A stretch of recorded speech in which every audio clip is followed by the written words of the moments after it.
2024. Can I accept those as a true record, please?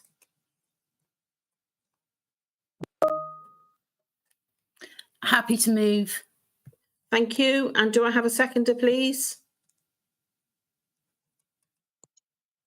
Jane and Gillian. Right. Thank you very much. Okay. Declarations of interest then. Number 3, please.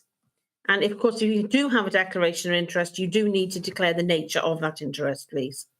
Do I have any? No? Okay. Thank you. In that case, I'm going to hand over to the Vale of Glamorgan Public Sector Services Board annual report, which I imagine is being presented to us by Tom. Am I correct there? Good evening, Chair. It's my colleague Andreas who's going to be presenting this item. Right. Okay. On this evening, if that's okay with you. No, absolutely brilliant. Okay, so over to Andreas then, please. I'm going to come off screen. Thank you. There we go. Thanks. Can everyone hear me? Yeah. All good. Cool. Just share my screen. So I haven't actually used this before. If I click on share screen, there we go. Easy enough. Okay. There we are. Hopefully everyone can see that. Hi, my name's Andreas. I'm a policy officer in the corporate policy team. So very quickly, just going to introduce the Public Services Board most recent annual report. So this is the first annual report of the new wellbeing plan, which was established in 2023 up to 2028. And it's focused on the achievements delivered in this first year of the plan.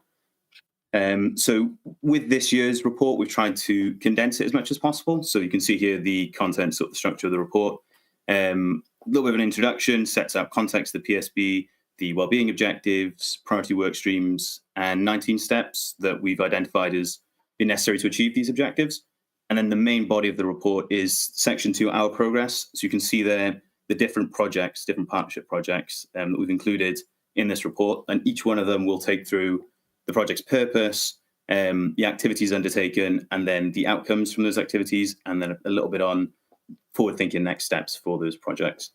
Then section 3 is on the evidence, so a bit of an evidence base for the PSB, sets out different demographic data, links to other data and research reports, and all of this really underpins and influences the work of the PSB. And then finally, section 4, some remarks on reflections over the past year and looking ahead for the PSB's ambitions for the future. So, like I said, section 2 is the main body. You'll see the first 3 projects there: Age-Friendly Vale, work to tackle inequities in deprived communities, and the climate and nature emergency. Those are actually the priority work streams. So if I come down, you can see there the 3 PSB objectives and then the priority work streams. So those are very linked to achieving those priorities. And I'll just take you very quickly through each of these projects. So Age-Friendly Vale, that's making the Vale a great place to age well in and to grow older in. Work to tackle inequities in deprived communities. So this mainly focuses around some of our work in Barry and some of the more deprived areas in Barry. And there's currently an officer based within the council who's leading on this work, doing some mapping, consulting with the communities, and linking with different partner organisations to really amplify the work to tackle poverty in these areas. There's lots of information in the report around work to address the climate and nature emergency from all different partners, ranging from energy efficiency measures to different ways of using our transport and staff travel. The Healthy Travel Charter, that focuses on encouraging people to change how they travel, more healthy travel, more sustainable travel. Then the Amplifying Prevention Agenda, so that's split into 2. The bowel screening and childhood immunisation, there's some information within the report on the uptake on those. And then Move More, Eat Well, so again, trying to influence behaviour to get people eating better and moving more, be a bit more active. The Food Vale Partnership, similarly, is a good food movement, so promoting access to good food in the Vale, but also tackling food poverty. Then we have the Regional Early Years Transformation and Integration. This project has actually closed now, I think, as of March 2024, but this gives some information on how they were trying to improve family services and for younger children within the Vale over the 2 years that the programme was running. Safer Vale, this is all focused around community safety, so reducing crime and disorder within the Vale. and really improving that community safety element, working great partnership with the police, the council, other partner bodies. And then Value in the Vale is a volunteer rewards program, so rewarding volunteers for their time. Really, really good program. And finally, the Crawshort Court Community Garden. So this is it's a community garden at the residential home, which is bringing partners in. We've actually done some volunteer days there within the corporate policy team. The residents at the residential home, the local school, I think, volunteers there. So a nice little heartwarming project to end the report. Yeah, that was very quickly, me just going over it. I think I kept the time, hopefully. Stop sharing my screen and open up to any questions. Thank you. Okay, thank you very much for that. Right, let's start with Gillian, please. Thank you. Can you hear me? Sorry, press the wrong button then. Yes, who is the officer dealing with the inequities? I have somebody in mind that might be able to use those services. So that's Sarah So Cutting? you said there's somebody in the Vale that does it. Yeah, so that's Sarah Cutting. I think she's based within Regeneration Sarah? Team. Cutting. Right. And she, what department is it exactly? I think it's the Regeneration Team. So Nicola Sumner-Smith's team. I'm not sure if you're familiar with her. Okay, I can find her now. Lovely. Thank you very much indeed. No problem. Okay, thank you. Andreas, thank you for that report. What occurred to me while I was looking at it is that several of the points that we are trying to put forward about an ageing well and, a better, healthier Vale and so forth, how much work is really tied up with the health board? Because obviously the first thing someone's going to say to you is we haven't got enough health centres, the difficulty with getting GP appointments, the stories we've all heard and we've all experienced. I phoned up at 8 o'clock in the morning and I was 75th in the queue and they didn't answer the phone till 10:15. So how much of a relationship are you able to have with the Cardiff and the Vale Health Board? Because some of these aspirations that we have are simply not achievable without their cooperation. Yeah, no, absolutely. I think a lot of the work really is led by the health boards. Like Tom wanted to come in there, but a lot of these partnership projects will be led by the health board and they'll be supported by the council, by any voluntary organisations that can assist. So, and I think that's the essence of the Public Service Board, is really trying to pool resources. Do you want to come on that, Tom? Yeah, thanks, Andres. And just to add, I guess, as you say, Andres, the PSB is a really useful forum for us to raise issues of kind of mutual concern or mutual opportunity. And certainly one of the aspects that we've been consulted with, Chair, is around the UHB strategy. Also some work that's done through the Regional Partnership Board in terms of access to that kind of primary care work. But you're absolutely right, the PSB's ambitions can't be delivered in isolation without us working with colleagues in health as well. So do we have any kind of timeline on that? I know I feel as if I'm asking the wrong person these questions, but I wondered if you had any kind of indication of any kind of progress that they're making. I mean, you will know that one of our biggest problems in Penarth is the vast number of people who are attending one health centre, for example. I mean, it's what we get an awful lot of complaints as councillors about that. And I know that it's the same in other parts of the Vale as well. So I just wondered what kind of progress the public health, the health board is offering to you in the process of this work. In terms of the health board's contribution to the overall PSB's work, a huge amount across a range of different projects that Andreas described in terms of the annual report, Chair, and their contribution around age friendly, the climate change, climate emergency, and tackling those inequities. They are absolutely embedded within that work, especially as Andreas was saying, in terms of the public health aspects of deprivation work that we're doing in those 3 areas within Barry. In terms of the specific progress relating to the Penarth Health Centre, if with your permission and if committee were minded, I can certainly take that back as a query formally to colleagues in the UHB and ask for an update to be provided. That's not a problem at all. We can do that. I'm sure the Penarth councillors will be very pleased to hear that. Yeah, absolutely. Right, thank you very much. Okay, does anybody else have any comments that they'd like to make, please, on this? No? Joanne? Joanna, are you putting your hand up or are you just coming on screen? No, I have put my hand up. I'll put it up now. There we go. Oh, My hand up. Thank you. Yeah. Thank you. Yes, thanks very much. My questions really are to do with collaboration, because I think, Andres, as you just said, you know, the kind of like the overriding purpose of the PSB is that we pool resources, that we've all got these shared, I suppose, priorities of health, local wealth, trying to solve out the climate crisis in our area.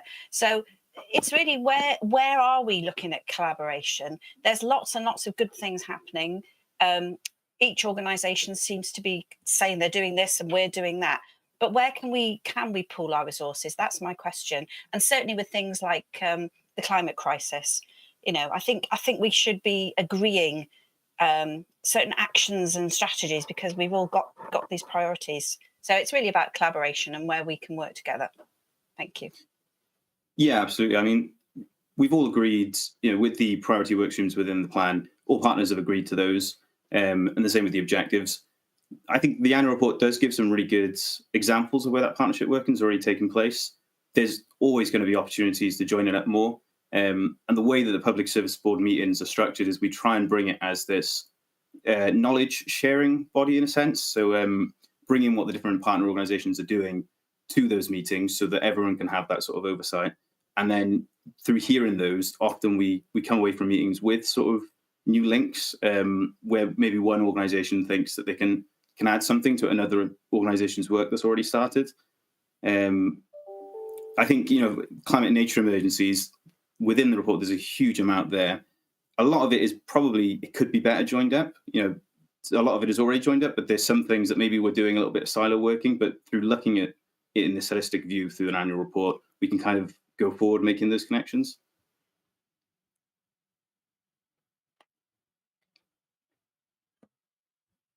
Joanne, is that you want to come back on that? We appear to be not doing too well with connections this evening. Joanna, did you want to come back on that? Am I still here? Yes. Yes. I'm back in the room. Sorry, everybody. Yeah, so just looking at the next year and what sort of like projects we can look at as a PSB. As you said, you know, where we could be more joined up and working together on those things. That's all. But yeah, but thank you. Thanks for pointing out those things. Okay, thank you. Does anybody else have a comment they'd like to make, please? No, in that case, we are going to note the report, and obviously it will come back to us again next year. And I'd be very interested to see what kind of progress we've made since then. That would be very useful, I think, particularly on some of the health issues, which I think are so important. Okay, thank you very much for that. Let's have a look at number 5, please. Reshaping programme, strengthening communities, a response to Audit Wales reports on tackling poverty and third sector working. So, is this you, Andreas, again? Again, yeah. Okay, right. Okay, just try sharing my screen again.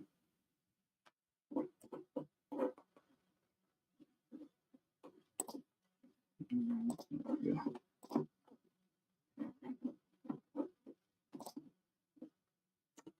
Okay.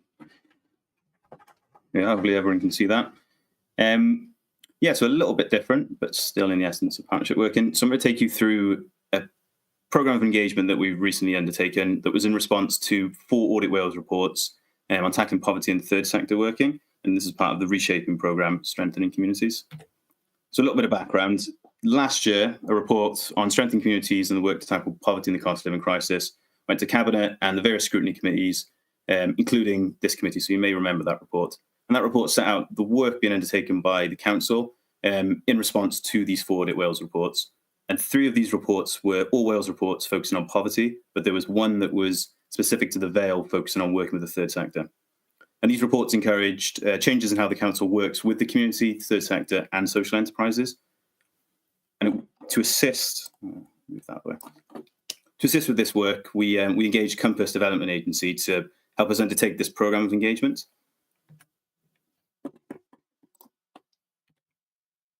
So a little bit about the methodology then. So to start with, the Compass team undertook a review of the council's strategic documents. So I've listed there a few of the examples of which ones they looked at. The next step was a series of online interviews. Sorry, Oh, yeah. just to double check, the slides aren't moving on for me, so I don't know if they are for other Oh, right. colleagues who are on the floor. Is it just on the beginning slide at the moment? That's right. We can see the slide, but it looks as if it's not in slideshow mode, Andrea. So you might need to click down onto the next slide on the far left-hand side of the screen. So it wasn't in. It was just in the editing view, is it for you? That's right. Yeah, it wasn't in the slideshow mode. How about now? No, it might be that it's sharing that window rather than picking up your. Yeah.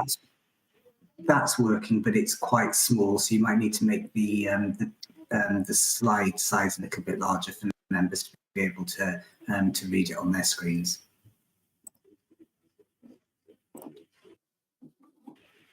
Yeah, I'll just do that instead of playing around with it. Is that okay? Is that big enough? I'd go one stage up, I think, but then the chair wants to come in.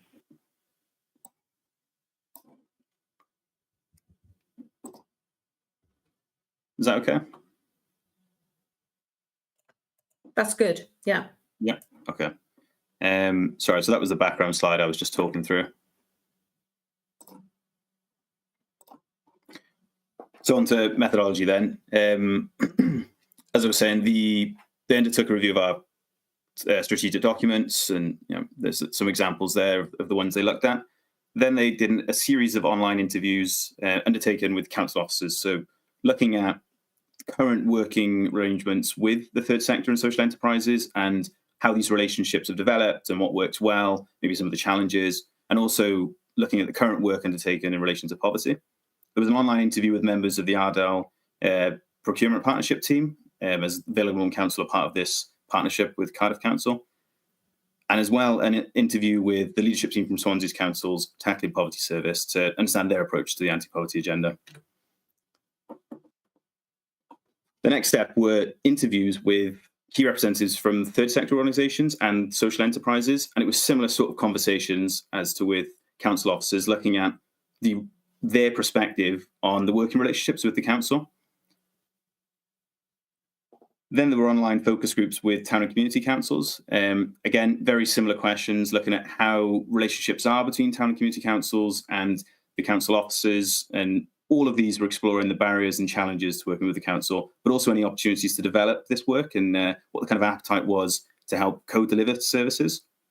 Finally, the Compass undertook 2 engagement workshops. One was focused on social enterprises, and that was with key officers within the council, and another workshop based on the Section 16 requirements for third sector providers in the county. This was focused around social care.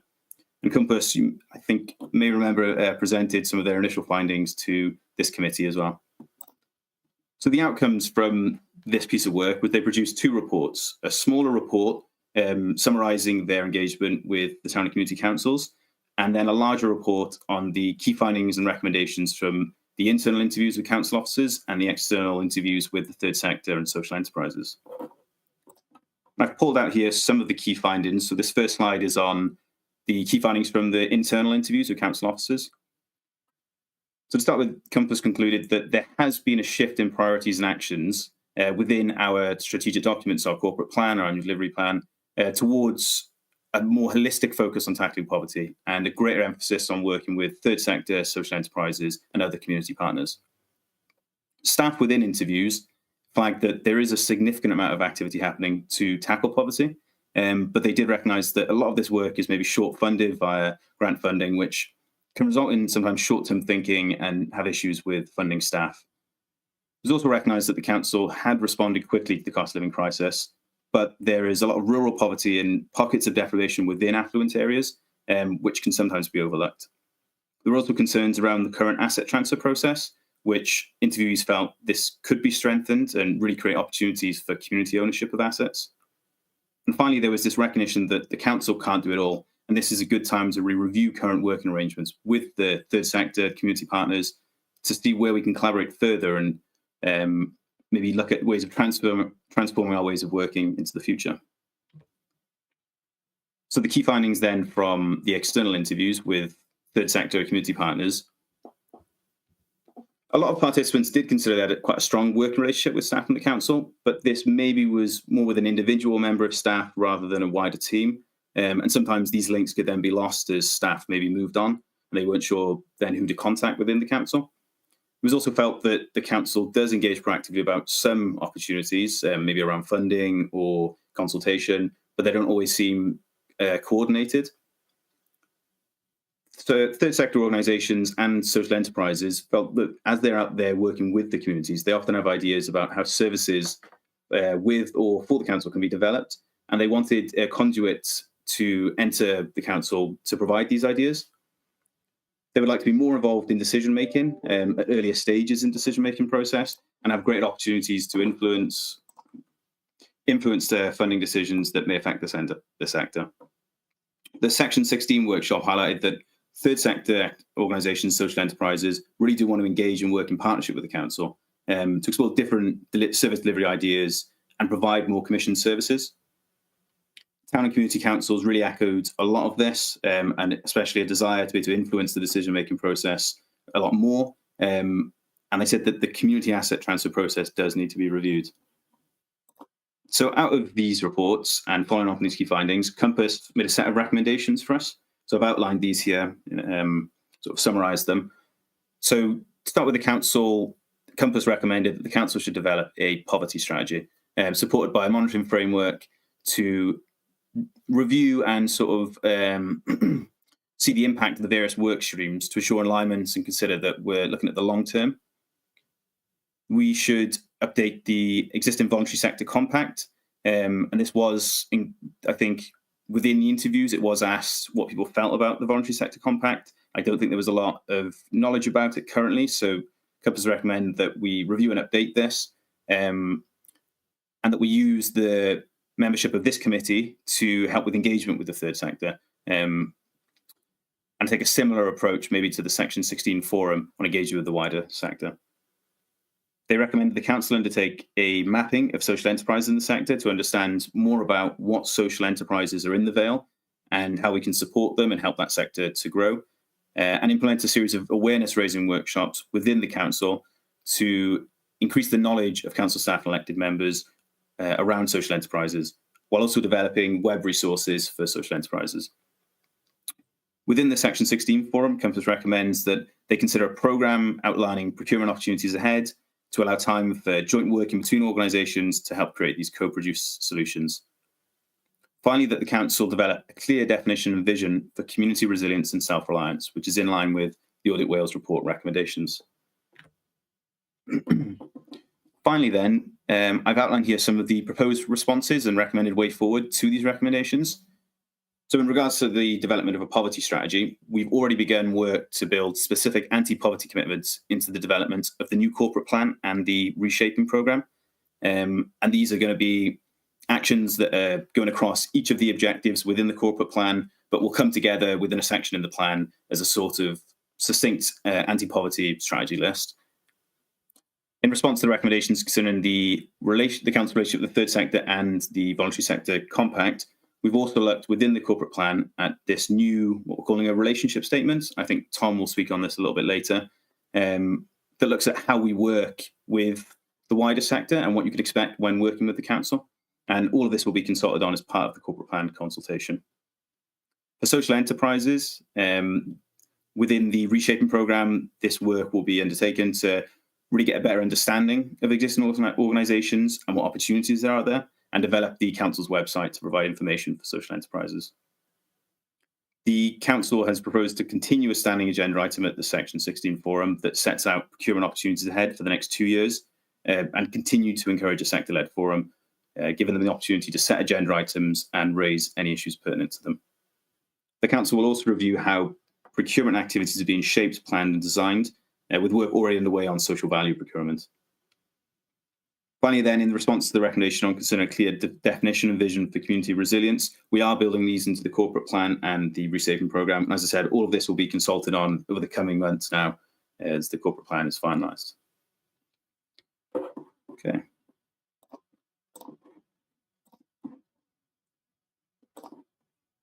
Stop sharing my screen and open up to any questions. Thank you. Okay, thank you very much for that. I'm going to kick off by saying that I'm particularly interested in what's going to be happening in the education department to do with this, because obviously poverty is very often noticed within families because of the way that a child presents at school and the difficulties that it has.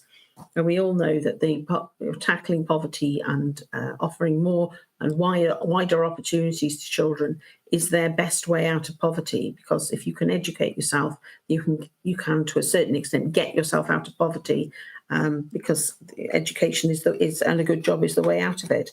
So I'd be very interested in seeing that and how that links up with voluntary sector organisations. Obviously, there are going to be lots of areas of the council where this is relevant, but as I say, education is my main one.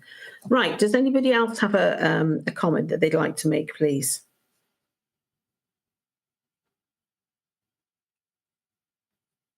No?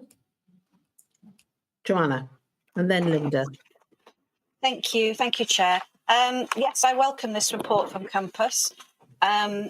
Some of it is, I suppose, quite hard reading, because what they're saying, really, we need to do more with our social enterprises. And if we think about it logically, why wouldn't we as an authority want to see more work and more of our work, more of our quotes and tenders going to social enterprises? Because, their missions and the reasons why they exist is to give back anyway and improve social and environmental outcomes for our people. So it makes absolute sense that is what we would want to do.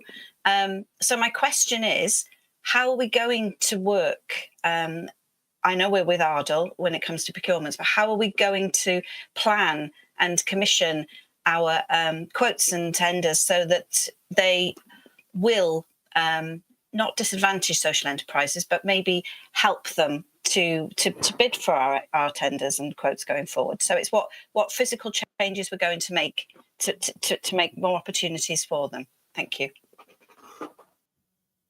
Yeah, I think obviously this is Andreas, please. Oh, sorry.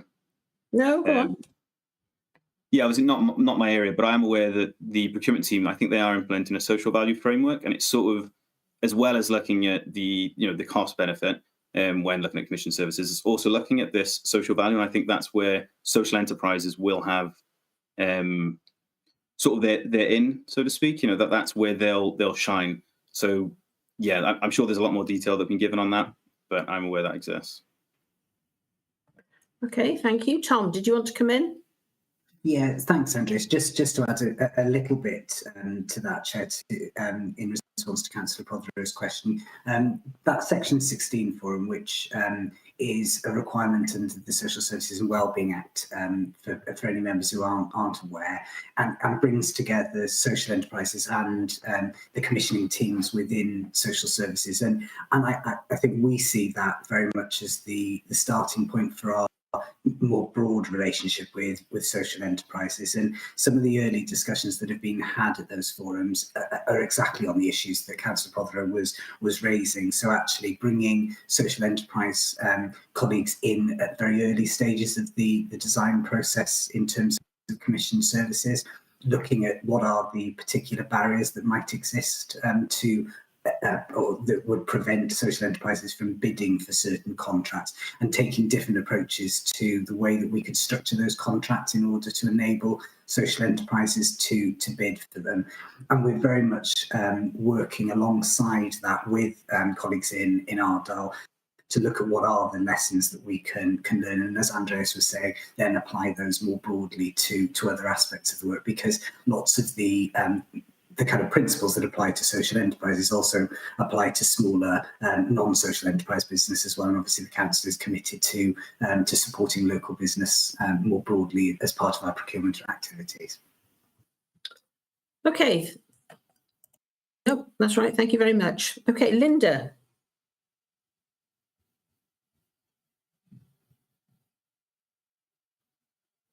Linda, I think we can't hear you. Can you hear me now? Yes, I can. Thank you.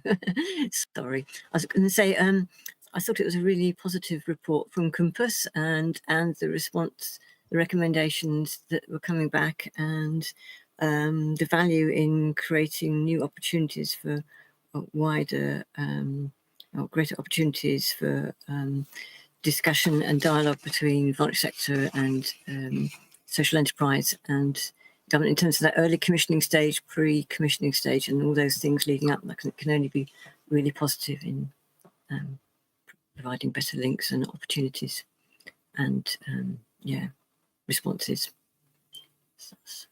Okay, can I ask you, how do you envisage this actually interacting with the mental health sector? Because I know that's where you've come from. I just wondered what opportunities you saw for your particular sector before I bring Conway in. Well, there are, there's lots of commissioning goes through the health board, I know, but there are opportunities in terms of well-being and social care and well-being that would link through to the local authorities too. And I know there's lots of partnership funding across health and local authority in relation to mental health. So dialogue around that and the wider groups with interest in mental health and well-being, that'd be really valuable, because there's lots and lots out there. I know the lottery take mental health and wellbeing, that's the biggest thing that groups apply for. Every group almost applies for that at the moment. So I think it can only be positive. I don't know if that says enough, but I just think it'd be really useful to have that dialogue and to be able to sort of explore that further together. Yes. Oh, no, it is interesting. I think this is something we're going to have to develop over the year, isn't it? And obviously, there's no definitive answer at this stage, is there? Thank you for that. Conway. Thank you. Yeah, thanks. Sorry, I clicked by mistake then. I had two questions, if I could. The first one was in respect of, as was mentioned several times, that the community asset transfer system or scheme should be reviewed. I just wondered if there's a sort of timescale for that and how that review might take place. And the second bit was about the voluntary sector compact. As I read it, the Compass report suggested that be renewed, but the decision has been taken to do away with it and to have it only in the relationship statement within the corporate plan. And that's fairly weak, I think, on the voluntary sector, and it only refers to organisations that are already working with the council. There's a massive untapped resource of voluntary sector groups that are within the Vale that don't currently work with the council. Where do they fit in? Thank you. I think actually that was dealt. Is that approached in the point about mapping all the social enterprises and within the Vale? I would assume that that's also going to cover voluntary organisations. But I'll bring Tom in or Andreas, whoever wants to speak on it at this point. Oh, do you want to go first, Andreas? Yeah, I was going to speak to the second point on the compact. Yeah, I think that Compass suggested that we review it and look to bring it into sort of the Monday. So the way that it's going to fit into the corporate plan, it's not necessarily for organisations that we're working with already. It's for both them and potential organisations. It's sort of setting the scene of what it's like to work with the council as a voluntary organisation, a social enterprise, a town and community council, the sort of principles that we will take when engaging. And of course, the corporate plan is now going under consultation. So we really do want partners to look at that and say, well, you're missing this or you're missing that. We need this, and we can incorporate that into that relationship statement. And you're right, when we look at the mapping of social enterprises, it will be sort of seeing who's out there and who we can engage with. And hopefully the corporate plan sets the scene and sets the sort of tone for that engagement through this relationship statement. Thank you. Tom, did you want to come in? Great, thank you, Chair. And I was going to address Mr. Horgan's first point in terms of that review of the community asset transfer process. And absolutely, I think the feedback that we had was that sometimes that can be onerous or time-consuming for voluntary sector organisations and others who are bidding to take over assets. And what we've reflected on and learnt is that actually community asset transfer as a process has a place, definitely. It's a very useful process where you've got proactive groups coming forward with certain assets, but there are coming forward proactively rather with wanting to express an interest in operating an asset or assets that the council holds.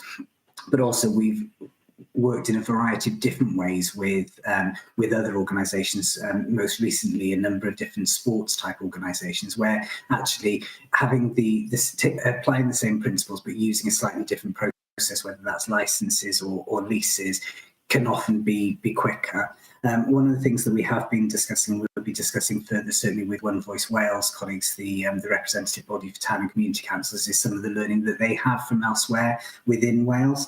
And something that we're looking to do relatively quickly is look at how we approach town and community councils to have a discussion around the appetite that they may have in terms of operating assets or indeed services within their local areas, and look then at very much the best legal route that protects the interests of both parties, but is perhaps not quite as onerous as the existing CAP process is.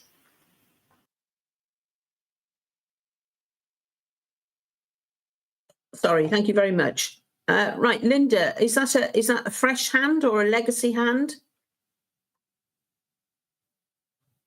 I'm trying to get my there we are, camera on. It's a new hand. Thank you very much. Okay. I just wanted to add to what I was saying before, and you were mentioning about mental health and the links between mental health and social and house, and council services. And I was going to say the new mental health and wellbeing strategy, and we're waiting for the delivery plan now, sort of sets out, the Welsh Government sets out the positives of the links between, the links between poverty and mental health and wellbeing, and the need to link across to councils. So hopefully in the future there'll be something coming up about stronger links with local authorities in relation to joint working around that. So I suppose that's something hopefully might come up in the future, which will hopefully build greater links between all of us and in terms of that agenda. And I suppose just wanted to add also about the value in bringing in all those small groups and small voluntary sector agencies that sometimes struggle at the moment in terms of commissioning and the huge work that's around tendering, that's required for tendering. That anything that can be positive to resolve that would be, a great step forward. No, absolutely. I mean, some of these organisations have someone and all they do is apply for grants, isn't it? Yeah. And fill forms in, Yes. which I think is a tremendous waste of people's potential. But I mean, that's just the way the financing operates now, isn't it? And Yes. I'm really interested to hear what you said about mental health, because I mean, we all know there has been an explosion in the number of people who have got mental health difficulties of all ages in the last few years. And Yeah. it's the cost of living crisis has exacerbated that, as well as, and we're not even going to talk about the effects of COVID. So, we all know that, and it's one of the most important things I think that's part of strengthening communities. The emphasis on, poverty and mental health, fuel poverty, all of those things. I know I'm pushing it open door, preaching to the converted here, and all the rest of it. And stuff. Yes. Absolutely. Right. Totally Thank you very agree. much. Yeah. Go on. Sorry. I was just saying, I totally agree. Agree with you. Thank you. Right, Tom. Thank you, Chair. I realised that I didn't answer your first question in terms of poverty work within schools right at the very beginning of the item. So absolutely, the Compass report is really useful in providing that kind of integrated approach to how we look at tackling poverty, and you're absolutely right in terms of schools having a fundamental part in that. Andreas, as part of the PSB item this evening, mentioned the tackling deprivation work that's happening in those 3 most deprived areas within Barry, and coterminous with those areas is the Pencoitra cluster of schools. So there's 5 primary schools plus the high school. We also need to not forget the Buttrells area as well, which is one of the 3 areas and isn't covered by that cluster. But community-focused schools as a model has been operating within the Pencoitra cluster for the last couple of years, whereby the schools recognise that they have children in school for a relatively small proportion of their overall time. So therefore, actually, when you're looking at supporting things like attainment, attendance, you need to look at how we best support families in the round. That work in terms of providing a network of family engagers has been working really effectively to support families with a whole range of different things that enable children to come to school happy, healthy, supported, ready to learn. More latterly, over the last year or so, I've been pleased that we've been able to make connections with other council departments. So not only the education service, but people like benefits, housing, the Flying Start service, for example. Early conversations bringing in our health colleagues as well, looking at tackling some of those particular issues that we see most acutely in areas of suffering from poverty. So things like making sure that children come to school ready, so that they're toilet trained, that they know how to use a knife and fork, so they've got some of those basic kind of social skills, and that parents are supported in developing those. So that approach has been really useful within those areas. I'm aware now that as we move into the kind of next phase of community-focused schools, that the Director of Learning and Skills is very keen to see that model roll out across the county. So some work is going to be underway with the community-focused schools manager to support schools now to understand where they are in terms of that model, and what are some of the things that they can be doing to support children and families. And some of the early discussions that I've been having with the director is around how can we make sure then that we don't lose the connections between council services and schools, and how do we make those as effective as possible. And again, they would be things like the benefit service, housing, money advice, etc., so that we make sure that schools are very clear in terms of how they signpost and access services within the rest of the authority. So very much consistent with the work that Andreas has described, and the overall strengthening communities theme of reshaping more widely. Absolutely. Thank you very much for that. I think that's I know how committed our new Director of Education is to that. So yes, that's very, very pleasing to hear.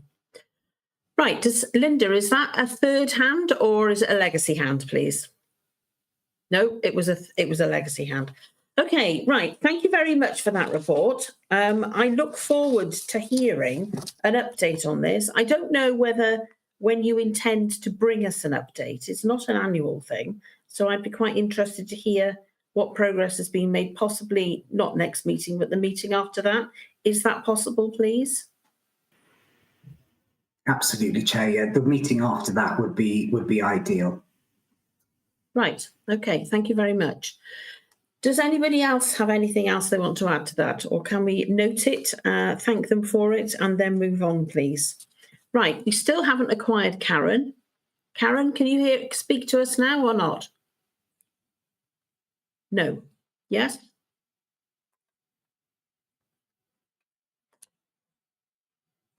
Okay. At the moment, we can't see you or hear you. Right. Okay. Well, Karen, can we hear you? No, can't hear you. Okay. Right. My understanding is that Rachel Connor, who is supposed to be doing the update for item 6, is not actually on the call. That's going to be a little bit difficult. So I suggest that we defer that, and that if there's anything in the report that's time sensitive, that it is emailed out to members of the committee. I hope that people are happy with that. Yes? Right, thank you very much for that. Okay. Yep, thank you very much, Ian. And can I just say, Karen, I've completely forgotten that I was supposed to put in Councillor Liz Burnett's apologies. So I would ask for the date of the next meeting, but I don't know if anybody's actually able to give it to us. Is it in the chat? No. No, not. Does anyone else have an idea of when the next meeting is, please? If you bear with me a moment, Chair, I'll find the date for you. 27th of January. Let's have a look. Where are we? 27th of January. Right, thank you very much for that. Is that Gillian? Yes. Right, okay, so Monday the 27th of January. I'm grateful to you for that. So voluntary. Okay, so thank you everybody very much for coming, and we will, well, I expect I'll see everybody before the next meeting. So thank you very much, please, for coming, people. Thank you, No. goodbye. Yeah, Karen's trying to get your attention. Oh, is she? Sorry, We've got one more item, I think, Chair, on the agenda. It came in as a late item, as a reference from Cabinet for you. Right, fire ahead. Great, thank you, Councillor. And I think Liz is going to share some slides for us. And this is the reference from Cabinet of last week, which is why it's made it late onto the agenda. And this is of the Council's corporate plan, which is being consulted on from today. Can I just double check that everybody can see the slides okay? I think Liz is just going to put them into slideshow mode, hopefully, so you can read them okay. Yes, I can see them, yeah. Great stuff. Thank you very much, Chair. So, yeah, thanks for taking this as a late item on your agenda this evening. The Council's corporate plan runs out at the end of this year, so some work has been underway to initially engage with people, and now we're moving into the consultation phase with the corporate plan. The slide that Liz has put up on the screen for you now gives a little bit of background in terms of what that new corporate plan needs and does do. So it spans the 5 years from 2025 to 2030.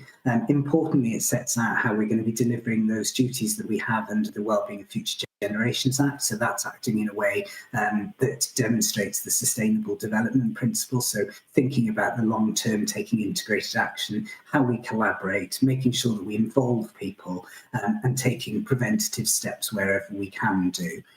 The draft plan, and what I'm going to run you through this evening is an overview of the plan. You'll have 8 weeks to consider and provide feedback alongside everybody else. And it sets out 5 new wellbeing objectives, and they're the things that guide the Council's work over the period of the corporate plan.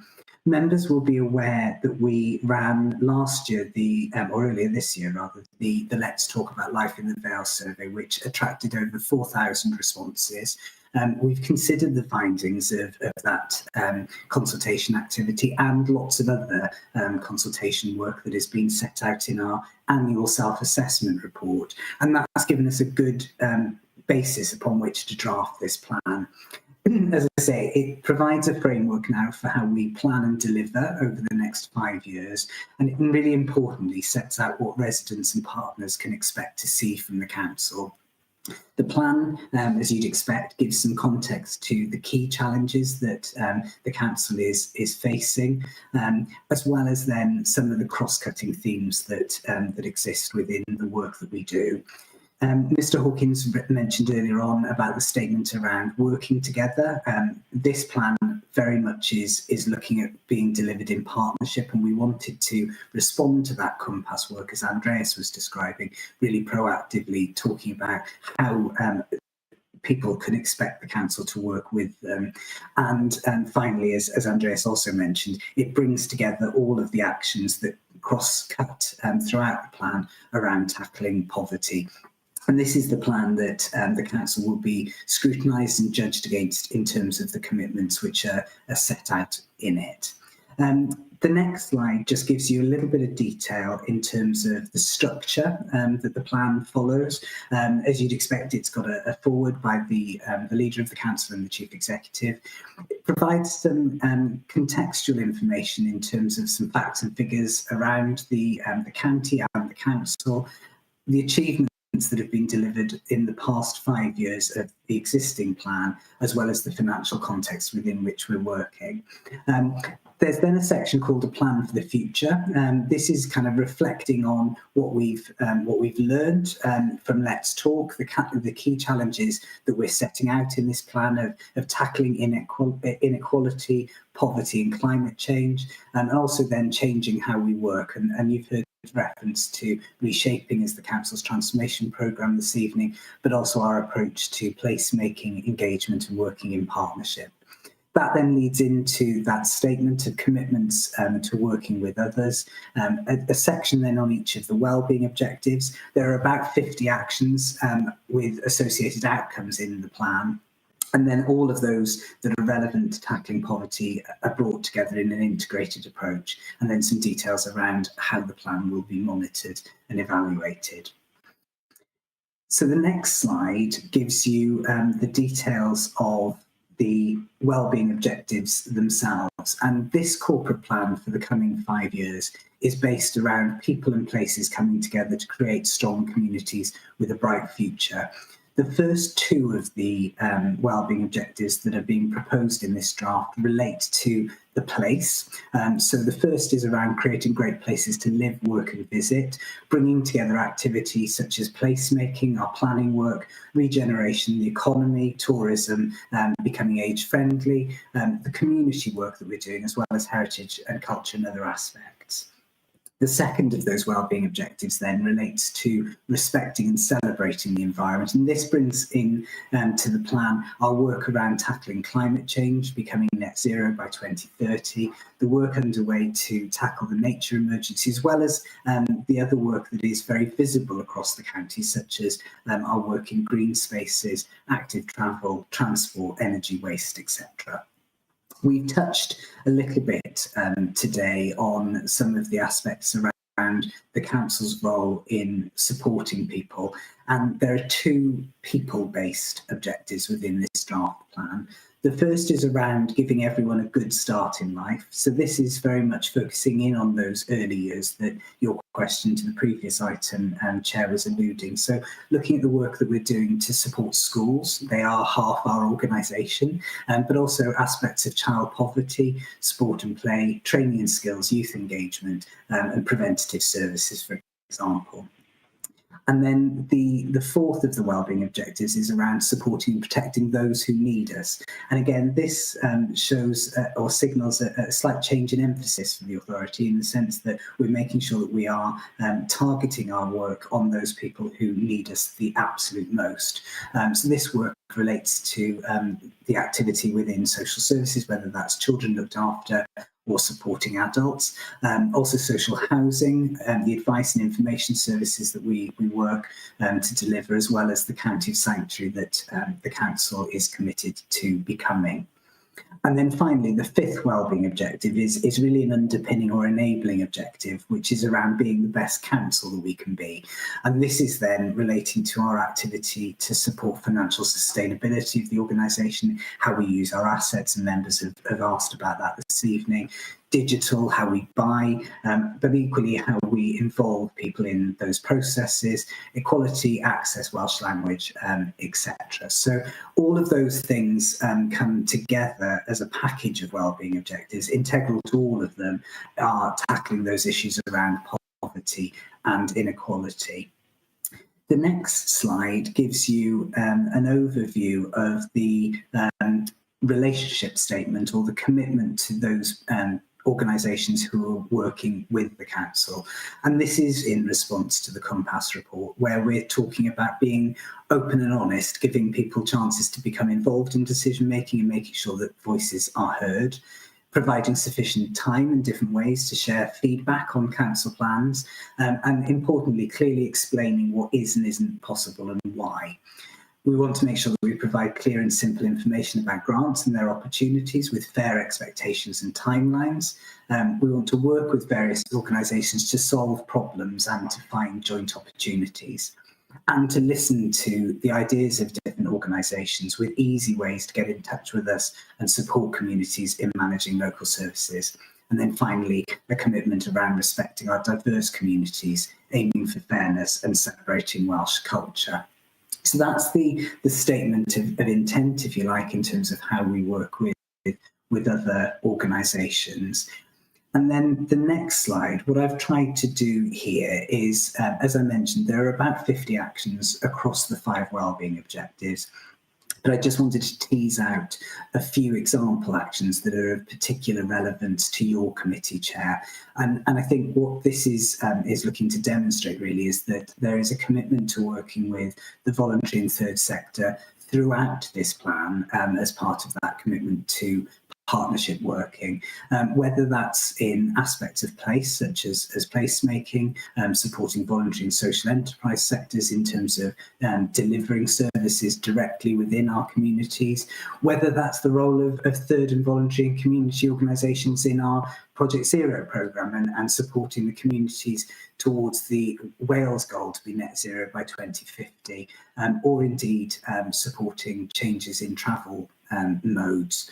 There's a clear opportunity for us to work more and better in partnership with our colleagues in the third and voluntary sectors in terms of supporting people who are living in poverty. And there are some excellent examples within the Vale Glamorgan, certainly around food insecurity, but also those partnerships that we were talking about earlier with schools and social services.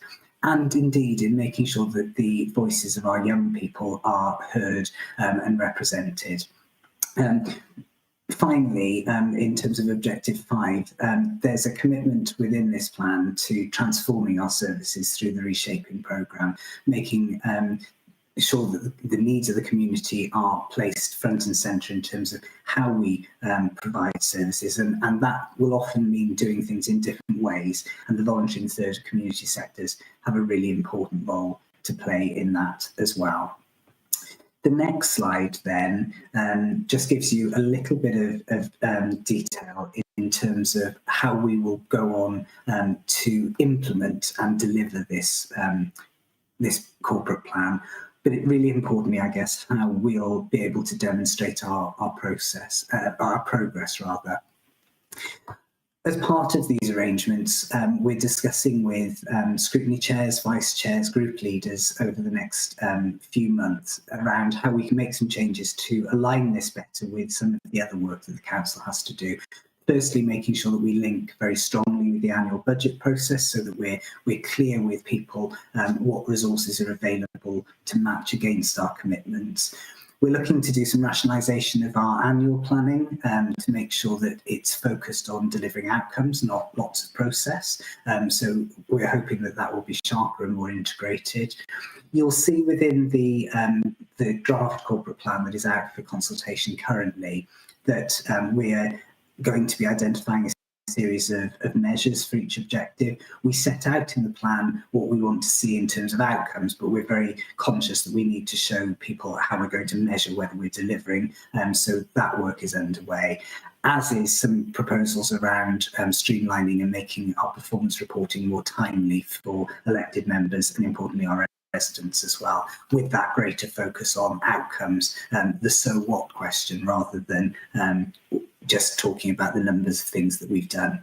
And we're looking to complement that with some more specific reports. So, Chair, you've asked for a report on progress against the work on strengthening communities to come to your committee in a few months' time. And I think that's a really excellent example of where we can identify particular issues and then committees are able to do slightly deeper dives into them. The next slide gives you an overview of the timetable now for consulting and finalising the plan. Within the papers for your meeting this evening, members, you've got a full copy of the draft corporate plan. if you go onto the council's website, you'll be able to see through Participate Vale the survey and also an executive summary of the plan.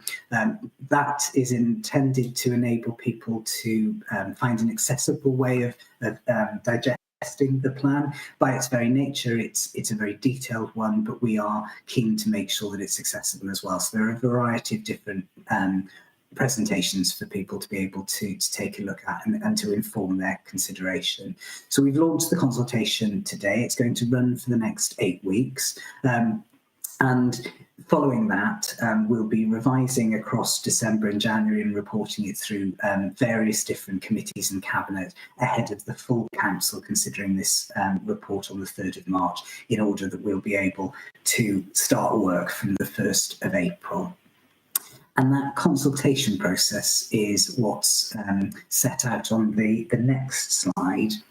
And that shows the variety of different ways that that people can get involved. We're bringing it to your committee this evening, Chair. We took it to Community Liaison Committee last week. It's going through all of the council scrutiny committees.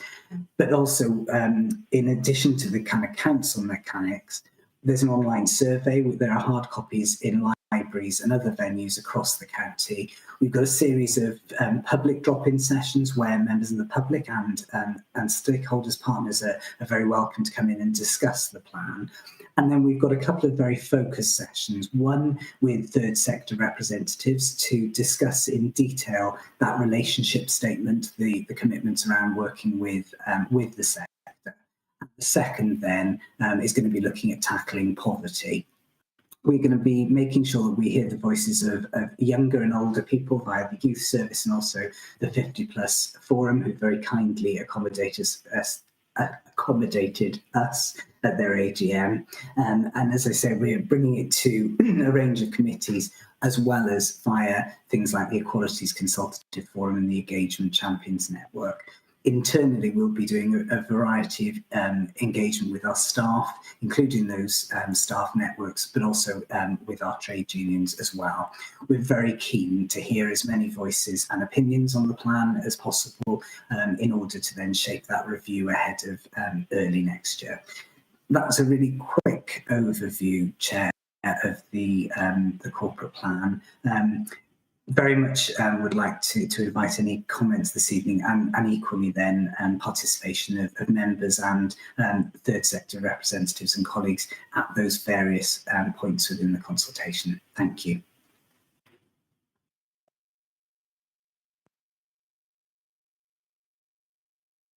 Does anybody have a point they'd like to raise on this, please?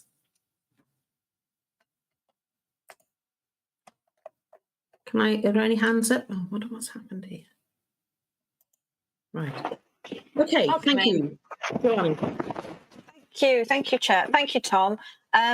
Yes, it's a really good corporate plan. I like the objectives. I like the fact that we're being very clear about our ambitions and the outcomes we want to see. And I'm looking forward to seeing how we're going to measure over the years these outcomes, so we know that we're getting there, we're on the journey, we're making progress. And I guess I can see that some of these ambitions, they're quantitative, some are qualitative, some are going to be perception based on if we're going to get there. So we're going to need different types of measures for that. Where we're looking at quantitative, we're going to do more of something or less of something, or we're going to increase the percentage of something or reduce it. Are we going to have a benchmark to start with? I can see that you've got some percentages and some data in there, but for all of those that are quantitative, are we going to do some sort of benchmark so we can see this is where we're starting from, and we can easily see then as we go through that we're making progress? Thank you. But it's good. Okay. Thanks very much. Thank you. Tom, can I bring you in then? Thank you, Chair, and thank you, Councillor Podler. Absolutely. What we're looking at doing is having a range of measures. They will be quantitative measures, so that they'll have some statistical robustness to them. And absolutely, in terms of establishing some baselines and then being able to measure our progress against that is going to be really important. And I'm keen as well to bring in some of that more subjective detail in terms of people's sentiment, opinion, and some of the kind of proxy measures that bring to life some of that data as part of the corporate plan as well. Members might notice in terms of the outcomes or the ambitions that the council is setting out within this corporate plan, there's a slight departure from where we've been traditionally, in the sense that they're not all within the control of the local authority in isolation. So there are certain measures, for example, relating to childhood obesity levels. We're not solely responsible for the healthy weight of children, but what the council is saying is that there's a commitment to working towards making sure that children have a healthy weight, and that we want to demonstrate our contribution to that. But that re-emphasises that point then about working in partnership with others as well. Especially our PSB partners, voluntary sector, have a really important role there.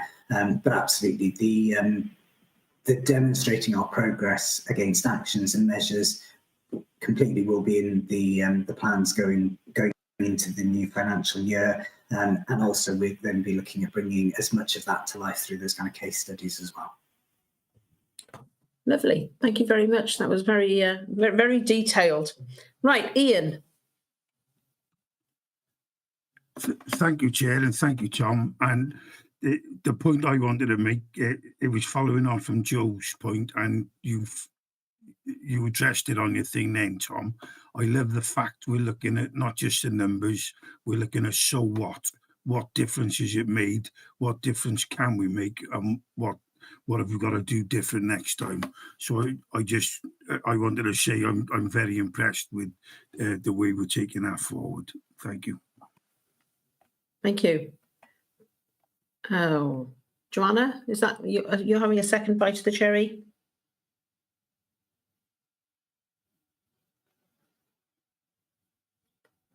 Councillor Prothero, can you hear us?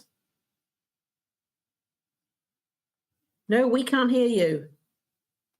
Can you hear me now? Yes. Sorry, it's been a long day. I do apologise, everybody.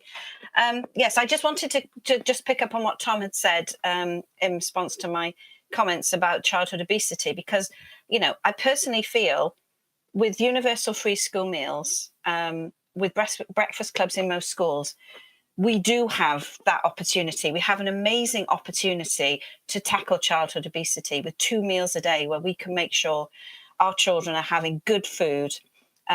So I do feel quite strongly and passionately that, you know, this is key to health, the good food agenda. So I think I'm looking forward to how we can influence that and make a difference to our kids. But thank you. No, thank you. Right, does anybody else have any comments to make, please?